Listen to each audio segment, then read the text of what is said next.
Pardon me, sir. I think you have the wrong car. I was instantly at a loss, too scared to make a sound. Seeing that the man hadn't acted against me, I planned to secretly open the door and escape.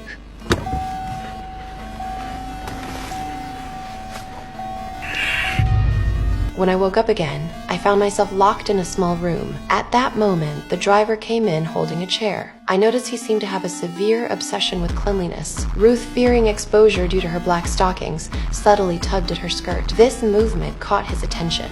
I choose you first. He then tried to drag her out, and while she struggled, I secretly whispered to her, "Pee on yourself." Elizabeth and I heard a heart-wrenching scream from outside the door. I thought Ruth had met her end, but the next moment, she was pushed back in. The man disgustedly shook his hand and made gagging sounds. It turned out that Ruth, terrified, had actually wet herself. Clearly, this method had worked. Seeing this, Elizabeth and I hurriedly wet our pants, hoping to make him disgusted with us, but he simply shoved us into the bathroom. And I promise not to bother you again. Suddenly, we heard the sound of high heels outside. We crouched down by the door and peered through the crack, spotting a lady. We excitedly shouted for help, but when the door opened, we froze. Don't worry.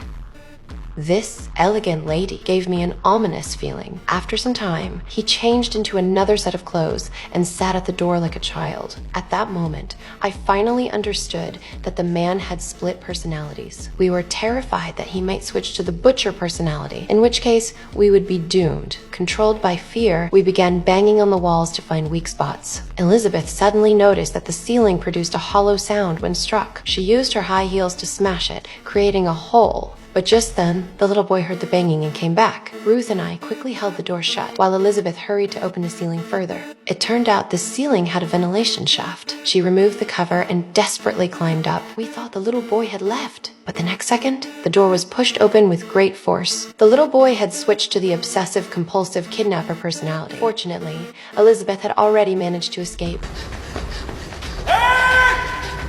However, at the end of the pipe was a row of cabinets. Seeing the man chasing after her, she quickly hid inside one of the cabinets. The man shouted angrily as he passed by the cabinet. Elizabeth finally let out a sigh of relief. I thought I lost you.